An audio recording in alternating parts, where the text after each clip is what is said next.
and welcome back to Allotment Life. Thanks for joining me for another week on the plot.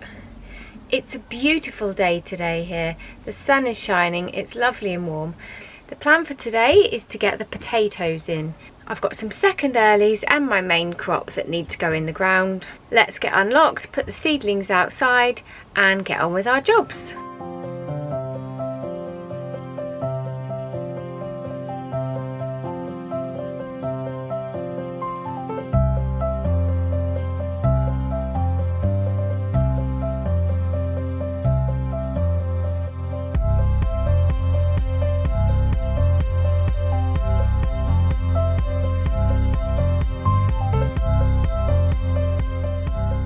Just before I get into today's jobs, I want to say thank you to one of my subscribers who clicked the Buy Me a Coffee link. Using that money, I've bought 3 little stacks of pots. As you know, I had a shortage of small pots when potting on recently, so that was really handy and I'm very grateful. Thank you very much. Right, let's go and get these potatoes out and start getting them in the ground. Here we go, I've got Desiree, Pentland Javelin and Kestrel, which are second earlies and main crop. These are my first earlies. They're growing really well. As you can see, they're pretty huge now and looking very healthy and strong. This is the bed that the main crop are going in. If you're a regular viewer, this is the bed that was a bit troublesome with the old ryegrass when I used it as green manure over winter. So that had its layer of cardboard on top, some compost, and also I sprinkled some grow more. When it comes to putting my potatoes in, I like to use the bulb planter to make the little hole. And I'm going to be putting in Desiree as they are the main crop. They've been chitting nicely in the greenhouse. I don't want them to have too many sprouts because then the potatoes don't grow so big. So that's fine, just 2 on that one. But if you have lots and lots of sprouts on here, you'll get lots of smaller potatoes. And I'd like some bigger potatoes this year. Let's start with this one. Right, it's got quite a few little sprouts at the bottom, which we don't want.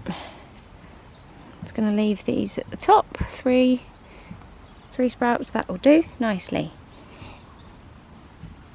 In you go. Bye. Good luck. 8 more to go.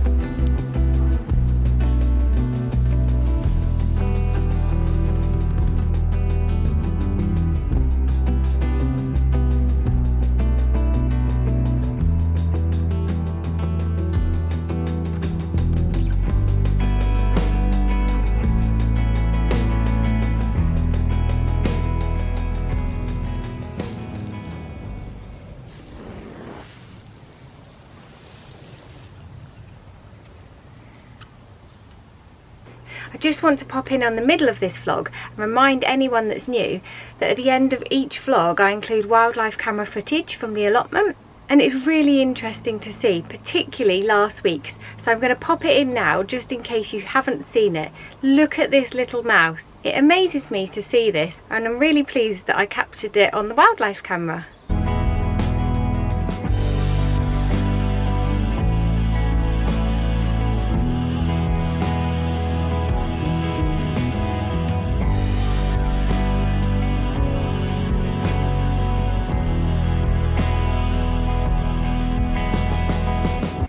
Hopefully you enjoyed that, and there will be more wildlife footage at the end of the vlog.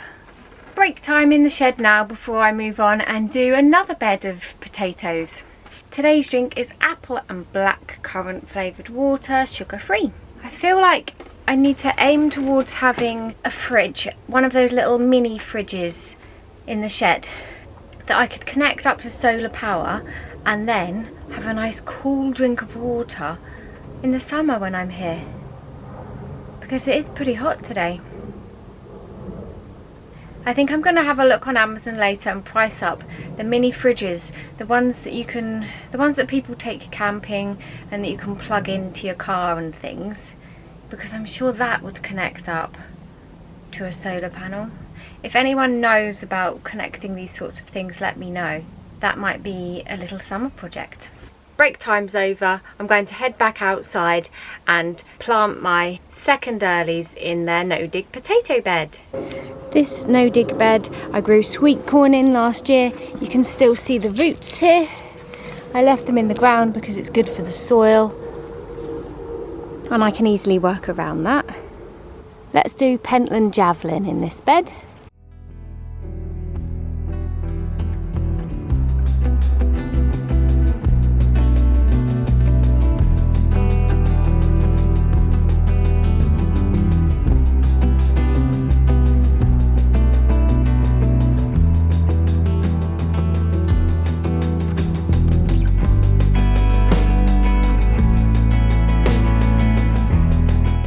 Still got 7 potatoes spare and I've filled 2 beds already, so I think I'm going to see if I've got any large tubs or any more potato sacks and pop them in there.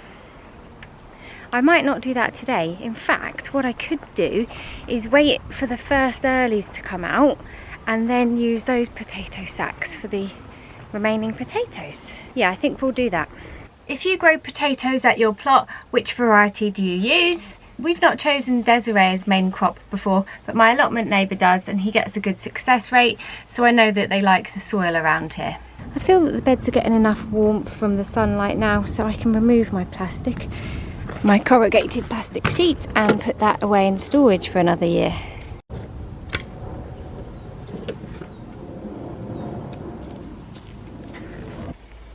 Look who I've just spotted in here.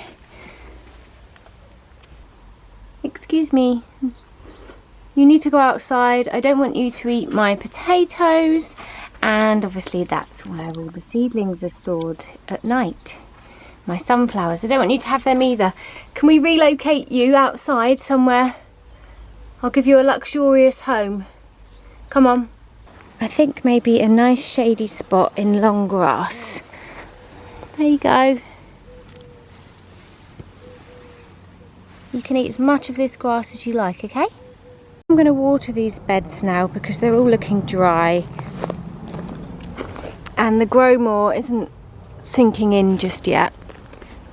This is why I sowed these spring onion and carrots.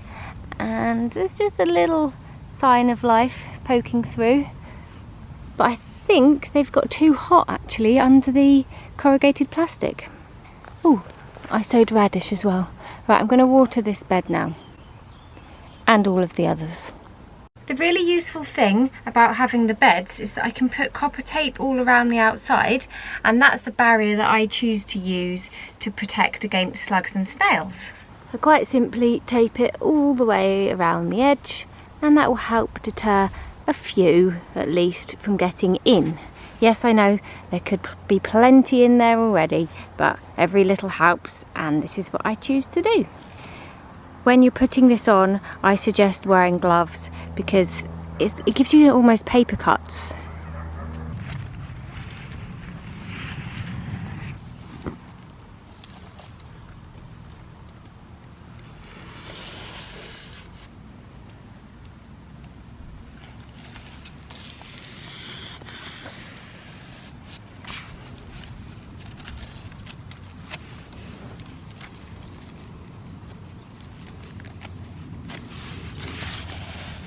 That's a good job done, I'm pleased with that. And this bed is now a little bit more protected against slugs and snails. Whilst I'm in the greenhouse, let me show you my dahlias. They're already starting to shoot through and grow. I only put them in last week, I think. Fantastic. I'm going to put the seedlings into the greenhouse for the night. I think I'm going to be here a lot this week watering if the heat stays like this. Anyway, I will look forward to having some sunshine and heat.